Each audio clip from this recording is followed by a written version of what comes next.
এই যে এত সাজুগুজু করে ক্যামেরার সামনে চুল ঠিক করার কারণ হলো আজ যাচ্ছি বিয়ে বাড়ি, তাই রেডি হওয়ার আগের থেকেই পেটটা কিরকম খিদেতে গুড়গুড় করা শুরু করেছে।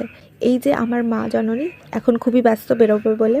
আজ গিয়েছিলাম সোনারপুর, ভেন্যুতে ঢুকতেই হাতে তত্ত্ব ধরিয়ে দিল, কারণ আমরা ছিলাম কন্যাযাত্রী। আর এই হলো আমাদের মিষ্টি ব্রাইড বৃষ্টি। কি মিষ্টি লাগছে দেখো দেখতে।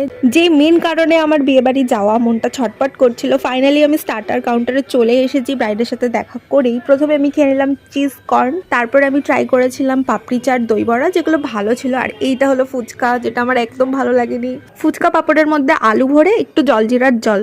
যদি ফুচকাটাই মন ভরে ফ্রিতে না খেতে পারি তাহলে কি আর খেলাম। তো মেন কোর্সে ভেজ নন ভেজের আইটেম অনেক ছিল, তো আমি যেগুলো খেয়েছি সেগুলোই তোমাদের সাথে শেয়ার করছি। প্রথমেই আমি নিয়েছিলাম লাচ্ছা পরোটা, আলুর দম, আর হচ্ছে ডাল মাখনি, যেটা আমার খুব ভালো লেগেছে খেতে। দেন নিয়েছিলাম পোলাও অ্যান্ড মোচার পাতুরি, কেমন ছিল সেটা নাই বা বললাম। আর নিয়েছিলাম পনির মাখানি।